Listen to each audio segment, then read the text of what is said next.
Everyone আশা ৰাখিছো আপোনালোক আটায়ে ভালে আছে কি খবৰ আৰু আপোনালোকে ইউটিউবৰ ক্লাছ বিচাৰি আছিলে আৰু আজি লৈ আহিছো এটা খুব ইম্পৰ্টেণ্ট ক্লাছ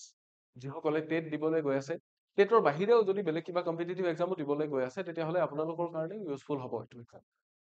আজিৰ ক্লাছটো আপোনালোক আটাইৰে কাৰণে ইউজফুল হ'ব গতিকে স্কিপ নকৰাকৈ যাতে শেষলৈকে চাই মই অনুৰোধ জনাইছো আৰু যদি ভাল লাগে ভিডিঅ'টো চাই উঠি শ্বেয়াৰ এটা কৰি দিব আৰু আজিৰ ক্লাছটোৰ বিশেষত্বটো কি সেইটো আপোনালোকে ক্লাছটো কৰি থাকোঁতে গম পাব কাৰণ আমাৰ এক্সামত হ'বলগীয়া কিছুমান ভুলৰ বিষয়ে মই আজি আলোচনা কৰিম কিছুমান বস্তু এনেকুৱা আছে যিখিনি আমি সময়ত ডিচিজন ল'ব নোৱাৰো যে এইটো বস্তু কোনটো হ'ব সেইটো কোনটো হ'ব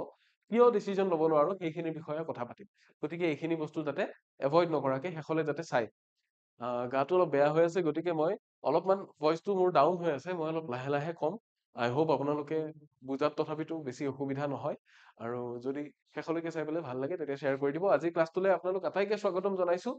আৰু আৰম্ভণিতে ক'ব বিচাৰিছো আমাৰ টেলিগ্ৰামছৰ কথা টেলিগ্ৰাম আপোনালোক আটাইয়ে নিশ্চয় ইউজ কৰে আমাৰ ইকুহিপাঠৰ এটা টেলিগ্ৰাম চেনেল আছে যিটোৰ কিউআৰ কোডটো গ্ৰীণ কিউআৰ কোডটো আপোনালোকৰ স্ক্ৰীনৰ লেফ্ট চাইডে দিয়া আছে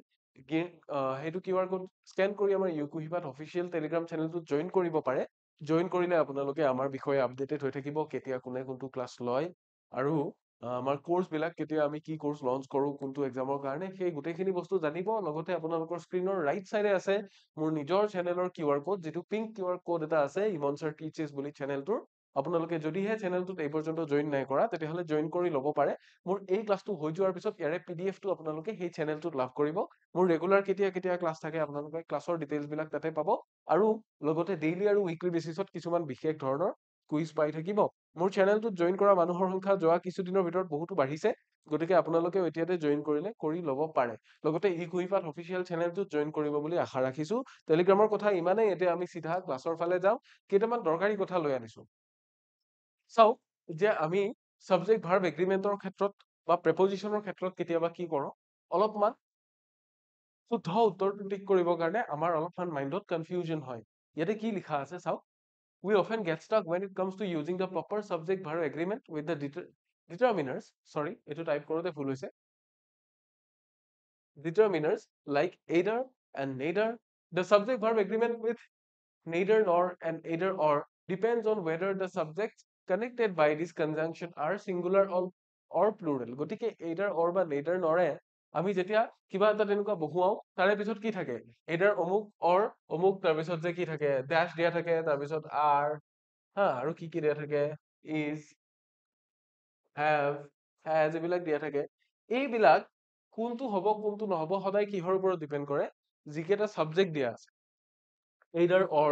neither nor এইকেইটাই কি কৰে সাবজেক্ট কেইটাক সদায় লিংক কৰে সেইটো কথা মনত ৰাখিব মূল বস্তুটো সদায় কিন্তু সাবজেক্ট কেইটাই হয় সাবজেক্টটো থাৰ্ড পাৰসন সিঙ্গুলাৰ নাম্বাৰ নে ফাৰ্ষ্ট পাৰসন সিঙ্গুলাৰ নাম্বাৰ নে প্লুৰেল নাম্বাৰ নে কিবা বেলেগ পাৰসন গোটেইখিনি কি হৈ থাকিব তাৰে ওপৰতে ডিপেন্ড কৰিব যে ইয়াৰে পিছত বি ভাৰ্বটো কি হ'বলৈ গৈ আছে গতিকে সাবজেক্ট ভাৰ্ব এগ্ৰিমেন্টৰ ক্ষেত্ৰত আমি কৰা কমন ভুল কেইটামানৰ কথা আজি মই পাতিম আৰু এই ভুল কেইটা এভয়েড কৰিবৰ কাৰণে আমি কি কি ৰুলছ জানিব লাগে বা কি কি ৰুলছ জানিলে ভাল সেই গোটেইখিনি কথা ডিসকাস কৰিম গতিকে আহক প্ৰথম কেতিয়া আমি ইউজ কৰো সিঙ্গুলাৰ আৰু প্লুৰেলৰ কথা চাইছো when both subjects are singular যেতিয়া দুইটা সাবজেক্ট সিঙ্গুলাৰ হয় তেতিয়া আমি কি কৰো তেতিয়া আমি use a singular verb মানে either or neither nor যিয়ে নাথাকক মানে either ram হা or sham suppose এনেকে দিয়া আছে example either ram or sham তেতিয়া হলে কি দিয়া থাকিব knows this হা তেতিয়া মেইন ভাৰ্বৰ শেষত s বা es যোগ হৈ যাব কিয় কাৰণ দুইটা থাৰ্ড পাৰসন আছে দুইটা সিঙ্গুলাৰ নাম্বাৰ আছে ৰাইট তেতিয়া হলে কি হ'ব যদি দুইটা সাবজেক্ট সিঙ্গুলাৰ হয় either or কি কৰিছে either or দুটা সাবজেক্টক ইয়াতে জয়েন কৰিছে ৰাম আৰু শামক জয়েন কৰিছে দুইটা সাবজেক্ট কি পালো আমি সিঙ্গুলাৰ পালো গতিকে দুইটা যদি সিঙ্গুলাৰ হয় তেনেকুৱা ক্ষেত্ৰত আমি কি ব্যৱহাৰ কৰিম তেনেকুৱা ক্ষেত্ৰত use a singular verb যে either or neither nor যি বহি নাথাকক আমি ভাৰ্বটো সিঙ্গুলাৰ কৰিম চাওক ইয়াতে কি আছে neither আছে John or nor Mary is coming to the party is কিয় হ'ল ইয়াতে কাৰণ ইয়াতে যিটো জন আছিলে প্ৰথম সাবজেক্টটো আৰু সেকেন্ড সাবজেক্টটো এই দুইটা কি সিঙ্গুলাৰ নাম্বাৰ দুইটা যদি সিঙ্গুলাৰ নাম্বাৰ হয় তেতিয়া হলে আমাৰ কি হ'ব যিটো ভাৰ্ব থাকিব বি ভাৰ্বটোৱে সদায় এই দুইটাক এগ্ৰি কৰোতে সিঙ্গুলাৰ ফৰ্মটোকে ল'ব সিঙ্গুলাৰ ফৰ্মটোকে এগ্ৰি কৰিব কাৰণ দুইটা সাবজেক্ট সিঙ্গুলাৰ আছে ৰাইট মনত ৰাখিব এইটো কথা আকৌ এটা এক্সাম্পল দিছে either either the cat or the dog. either আৰু or বহি আছে, দুটা সাবজেক্ট আছে, the cat, the dog, দুয়োটা singular, সেইকাৰণে কি হৈছে is in the garden, হয় মেকুৰীটো নহলে কুকুৰটো গাৰ্ডেনখনত আছে, মানে সিহঁত দুটাৰ ভিতৰত যিকোনো এটা আছে, বুজিছে? দুইটা যিহেতু সিঙ্গুলাৰ, গতিকে দুইটাৰ ভিতৰত এটা বুলি ক'লেও সিঙ্গুলাৰে হ'ব, যিহেতু দুইটা সিঙ্গুলাৰ, দুইটাৰ ভিতৰত এটাও নহয় বুলি ক'লেও সিঙ্গুলাৰে বুজাব। প্ৰথম কথা হ'ল এই ৰুলটো মনত ৰাখিব। এইখিনি আই থিংক আটাইয়ে বুজি পাইছে, আৰু যদি বুজি নোপোৱা থাকে তেতিয়াহ'লে কমেন্টত আমাক জনাব। আকৌ কেতিয়াবা কি হয়, দুইটা সাবজেক্ট যদি প্লুৰেল হয় তেতিয়াহ'লে আমি প্লুৰেল ভাৰ্ব ইউজ কৰিব লাগিব। এইটাৰ আৰু অৰে যাকেই কানেক্ট নকৰক, দুইটা যদি সাবজেক্ট প্লুৰেল হৈছে তেতিয়াহ'লে প্লুৰেল ভাৰ্ব ইউজ কৰিম। কেনেকে? neither the boys টো কি প্লুৰেল, nor the girls, দুইটা কি এইটো প্লুৰেল সেইটো প্লুৰেল, ইয়াতে দুইটা সাবজেক্ট, তাৰ মানে either আৰু অৰে সাবজেক্ট দুটা সদায় লগহে কৰে, বা neither আৰু নৰে সাবজেক্ট দুটা সদায় লগহে কৰে, কিন্তু মূল কথাটো হ'ল সাবজেক্টটো প্লুৰেল নে সিঙ্গুলাৰ, সেইটো সদায় মনত ৰাখিব যে দুইটা সিঙ্গুলাৰ হলে আমি সিঙ্গুলাৰ ভাৰ্ব ইউজ কৰিম। গম পালো? এইবিলাক বস্তু এক্সামত গৈ আমাৰ কনফিউজন হয়, এক্সামত গৈ পেলাই আমাৰ কনফিউজন হয় যে এইটো ইজ হ'ব যেন লাগে, আৰ কিয় হ'ল, আৰ হ'ব যেন লাগে, ইজ কিয় হ'ল, এই কাৰণবিলাক, এই কাৰণকেইটা আমি জানি যোৱাটো জৰুৰী। এইটা the teachers or the students, গতিকে পঢ়োতে একদম ভালকে মনোযোগেৰে যাতে পঢ়ে, যে সাবজেক্টটো কি লিখা আছে, যদি এছ টো শেষত লাগি আছে আৰু এছ টো যদি আমি নপঢ়িলো তেতিয়া আমাৰ গণ্ডগোল হৈ যাব, ৰাইট? গতিকে অৰ দ্য ষ্টুডেণ্টছ, ইয়াতে এটা এছ লাগি আছে, যদি পঢ়োতে নপঢ়ো তেতিয়াহ'লে গণ্ডগোল লাগি যাব। ইয়াতে কি হৈছে, দুইটা সাবজেক্ট আমাৰ প্লুৰেল সাবজেক্ট, যদি কোনোবাটো সিঙ্গুলাৰ থাকিলহেঁতেন তেতিয়া কথাটো বেলেগ হ'লহেঁতেন, ৰাইট? এতিয়া দুইটা প্লুৰেল হলে আমি কি ব্যৱহাৰ কৰিম? ইয়াতে where ব্যৱহাৰ হৈছে, ইয়াতে are ব্যৱহাৰ হৈছে, ভাৰ্বটোৱে কাক এগ্ৰি কৰিছে? ভাৰ্বটোৱে প্লুৰেল নাম্বাৰক এগ্ৰি কৰিছে।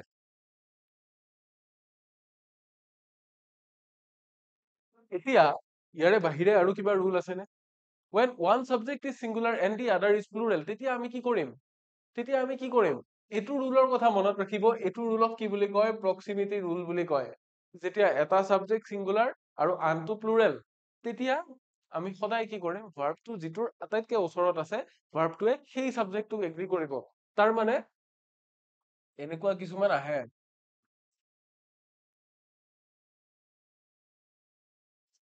nor the manager,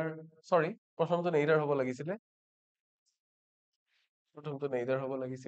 suppose ইয়াতে এনেকে লিখা আছে, neither the manager, nor the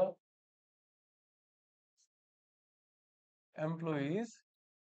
dash about it লিখা আছে, তেতিয়া যিটো আমি ভাৰ্ব ইয়াতে বহুৱাম সেইটো কি? ইয়াৰে শেষত s by es যোগ হ'বনে? হ'ব নহয়, কিয় নহয় মই কৈ আছো, neither নৰে কাক কানেক্ট কৰিছে? neither আৰু নৰে কাক কানেক্ট কৰিছে? ইয়াতে প্ৰথম সাবজেক্টটো হ'ল the manager, right? Singular number. Second সাবজেক্টটো হৈছে the employees, ইয়াতে s এটা লাগি আছে, এইটো প্লুৰেল, সেকেন্ড সাবজেক্টটো হৈছে প্লুৰেল। এতিয়া যেতিয়াই আপোনাৰ এটা সাবজেক্ট প্লুৰেল থাকিব, এটা সিঙ্গুলাৰ থাকিব, এতিয়া যদি আগতে এমপ্লয়িজটো থাকিলহেঁতেন, পিছত মেনেজাৰটো থাকিলহেঁতেন, তেতিয়া কি কৰিলেহেঁতেন? এই যিটো ভাৰ্বটো, এই ভাৰ্বটো এতিয়া কাক এগ্ৰি কৰিছে? যিটো ক্লজেষ্ট, আৰু এইটো ৰুলক প্ৰক্সিমিটি ৰুল বুলি কয়। এই ৰুলটো মনত ৰাখিব, যেতিয়া either or বা neither নৰে দুটা সাবজেক্টক কানেক্ট কৰি আছে, যিটো সাবজেক্ট ভাৰ্বটোৰ ওচৰত আছে, ভাৰ্বটোৱে সেই সাবজেক্টটোৰ পাৰ্চনটো বা সেই সাবজেক্টটোৰ নাম্বাৰটোক এগ্ৰি কৰে। বুজি পাইছেনে? কাক এগ্ৰি কৰে? The verb agrees with the subject closest to it, সাবজেক্টৰ ভাৰ্বটোৰ ওচৰত কোনটো সাবজেক্ট আছে? the employees, এইটো আছে, সেইটো সাবজেক্ট দূৰত আছে, the managerটো দূৰত আছে, গতিকে ভাৰ্বটোৱে কাক এগ্ৰি কৰিব? ইয়াতে the employeesক এগ্ৰি কৰিব। আকৌ একেটা বাক্যতে যদি দুইটা সাবজেক্ট উল্টাই দিয়া হয়, যদি আগতে এমপ্লয়িজটো আহে, মেনেজাৰটো পিছত যায়, তেতিয়াহ'লে ভাৰ্বটোৱে কাক এগ্ৰি কৰিব? ভাৰ্বটোৱে তেতিয়া মেনেজাৰক এগ্ৰি কৰিব, তেতিয়া কিন্তু নোজ হৈ গ'লহেঁতেন। এতিয়া এই বস্তুটোকে চাওক, ইয়াতে কি কৰা হৈছে, প্ৰক্সিমিটি ৰুলটো মনত ৰাখিব, তাৰে এক্সাম্পল দিয়া হৈছে, neither the teacher nor the students, ইয়াতে কি কৰিছে? the টিচাৰটো হৈছে সিঙ্গুলাৰ, nor the students, এইটো হৈছে কি? এইটো প্লুৰেল। ভাৰ্বটোৱে কাক এগ্ৰি কৰিছে? যিটো ইয়াৰে ওচৰত আছে এইটোক এগ্ৰি কৰিছে ইয়াতে, গতিকে are ৰেডি হৈ গ'ল। আকৌ যদিহে either or দিয়াৰ পিছত ইয়াতে students বহুৱাইছে, either the students or the teacher, the teacher টো এটা সাবজেক্ট, the students টো এটা সাবজেক্ট, এইটোৰ ক্ষেত্ৰত কি হৈছে? is explaining the topic। কিয় is হ'ল? is কিয় হ'ল? একে দুটা সাবজেক্টকে এইটো লগ কৰিছে ইয়াতেও ওপৰতো যি দুটা সাবজেক্ট আছিল এটা টিচাৰ আৰু এটা ষ্টুডেন্টস ইয়াতেও একে দুটা সাবজেক্ট নহয় জানো কিন্তু উলটাই দিছে পজিশনটো দা ষ্টুডেন্টসটো আগত গ'ল দা টিচাৰটো পিছত আহিল এতিয়া যিহেতু দা টিচাৰটো কি আছিলে সিঙ্গুলাৰ আছিলে দা ষ্টুডেন্টসটো কি আছিলে প্লুৰেল আছিলে সদায় ভাৰ্বটোৱে কাক এগ্ৰি কৰিব এই যেটো ওচৰত আছে দা টিচাৰটো সিঙ্গুলাৰ গতিকে ই যদি ওচৰত আছে খালি জায়গাটোত কি হৈ যাব লাগে ইজ হ'ব লাগে এইটো কথা মনত ৰাখিব যে দুইটা সিঙ্গুলাৰ হলে সিঙ্গুলাৰ দুইটা প্লুৰেল হলে প্লুৰেল আৰু যদি এটা সিঙ্গুলাৰ এটা প্লুৰেল হয় যিটো ভাৰ্বটোৰ ওচৰত থাকে সদায় ভাৰ্বটোৱে তাক এগ্ৰি কৰিব সেই কথাটো মনত ৰাখিব yes বুজিলো ইয়াৰে পিছৰ কি ৰুল আছে চাও when neither or either is used alone আৰু neither আৰু either আমি অকলে ইউজ কৰো নে নকৰো কৰো তেতিয়া কি হয় they are treated as singular subjects so use a singular verb যেতিয়া either আৰু neither আমি অকলে ইউজ কৰো লগত কি নাথাকে neither ৰ লগত nor নাথাকে or either ৰ লগত or নাথাকে তেতিয়া কি কৰিম তেতিয়া আমি কাক সিঙ্গুলাৰ সাবজেক্ট হিচাপে ইউজ কৰিম আৰু যেতিয়া সিঙ্গুলাৰ সাবজেক্ট হিচাপে ইউজ হ'ব ভাৰ্বটো কি হ'ব ভাৰ্বটোৱে সিঙ্গুলাৰ সাবজেক্টৰ লগত যেনেকে এগ্ৰি কৰে তেনেকে বহিব এতিয়া example neither of the books হয় দা বুকসটো আছে কিন্তু দা বুকসক কোনে এড্ৰেছ কৰিছে নেইডাৰে এড্ৰেছ কৰিছে গতিকে তাৰে এখনো নহয় যদি অকল নেইডাৰ ব্যৱহাৰ হৈছে গতিকে সিঙ্গুলাৰ হৈ গ'ল is available either of the options অপশনটো যদিও প্লুৰেল তাৰে eitherটোকহে এড্ৰেছ কৰিছে eitherটো কি is acceptable গতিকে কি হৈছে যদি either আৰু neither এইটো কথাই মনত ৰাখিব মই শৰ্টকে কৈছো মই জাস্ট 30 সেকেন্ডৰ ভিতৰত কথাখিনি কম যে either আৰু neither ৰ যদি দুইটা or আৰু nor নোহোৱাকে ব্যৱহাৰ কৰে অকল either বা অকল neither ব্যৱহাৰ কৰে তেতিয়া হলে মনত ৰাখিব হেতু সিঙ্গুলাৰ গতিকে ভাৰ্বটো সিঙ্গুলাৰ হ'ব এতিয়া either আৰু nor ৰ either আৰু or বা neither আৰু nor মাজত যদি দুটা সাবজেক্ট আছে দুইটা সাবজেক্ট যদি সিঙ্গুলাৰ তেতিয়া হলে ভাৰ্বটো সিঙ্গুলাৰ হ'ব দুইটা সাবজেক্ট যদি প্লুৰেল তেতিয়া হলে ভাৰ্বটো প্লুৰেল হ'ব আৰু দুইটা সাবজেক্টৰ এটা সিঙ্গুলাৰ এটা যদি প্লুৰেল হয় তেতিয়া হলে যিটো সাবজেক্ট ভাৰ্বটোৰ ওচৰত আছে ভাৰ্বটোৱে সেইটো সাবজেক্টক ফলো কৰিব এইখিনি কথা মনত ৰাখিব হল ইয়াৰে পিছত আৰু কি আছে as well as আৰু along with right as well as আৰু along with কি কৰে as well as আৰু along with তাৰে উল্টা কামটো কৰে যিটো either or বা neither nor কাম কৰে তাৰে উল্টা কামটো কৰে কেনেকে আমি এটা কিবা লিখিলো suppose the writer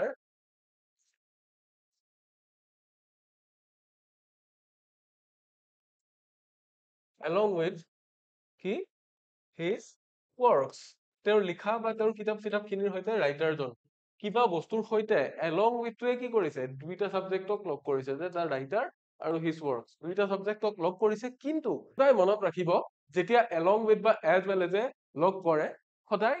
যেটো প্ৰথম আছিলে সদায় হেতুক এড্ৰেছ কৰা হয় সাবজেক্টটোৱে সদায় তাৰ লগত এগ্ৰি কৰিব এইটো হৈছে কি ৰুল ইয়াৰে মনত ৰাখিবলগীয়া কথা the verb agrees with the main subject কোনটো যেটো প্ৰথমে ইন্ট্ৰোডিউস কৰা হৈছে এটো secondary subject not the phrase that follows as well as or along with সদায় ভাৰ্বটোৱে কাক এগ্ৰি কৰিব যেটো মেইন সাবজেক্ট the writer অমুকৰ সৈতে তাৰ লগত থকা বস্তুখিনিৰ সৈতে এজন চোৰ ধৰা পৰিছে হা নিজৰ লিখাখিনিৰ সৈতে ৰাইটাৰজন আহিছে তাৰ মানে কি মেইন সাবজেক্টটো সেই ৰাইটাৰজন বা সেই ধৰা পৰা চোৰজন এইকেইটা হৈছে মেইন সাবজেক্ট গতিকে as well as বা along with ইয়াক কানেক্ট কৰিলেও সদায় যেটো মেইন সাবজেক্ট আছিলে সেইটো প্ৰথমতে বহাটো বহিব ঠিক আছে গতিকে কি these phrases are considered কি বুলি কয় parenthetical and do not affect the verb আৰু যেটো প্ৰথম যেটো সাবজেক্ট হেতু parenthetical বুলি কয় parenthetical সাবজেক্টটোৱে ভাৰ্বটোক ইফেক্ট নকৰে তাৰে পিছত লগত আৰু যিমানেই যি নবহাওক বুজি পালেনে লগত যিমানেই যি নবহাওক এতিয়া when the main subject is singular যেতিয়া main subject টো singular থাকিব তেতিয়া আমি singular verb use কৰিম even if the phrase after as well as or along with is plural এতিয়া as well as বা along with ৰ পিছত যি phrase এই নাথাকক যদিহে মেইন ফ্ৰেজটো সিঙ্গুলাৰ আছিলে মেইন সাবজেক্টটো যদি সিঙ্গুলাৰ আছিল চাও এতিয়া the teacher as well as the students বা as well as ৰ পিছত থকা ফ্ৰেজটো কি প্লুৰেল এটো প্লুৰেল কিন্তু লগ কোনে কৰিছে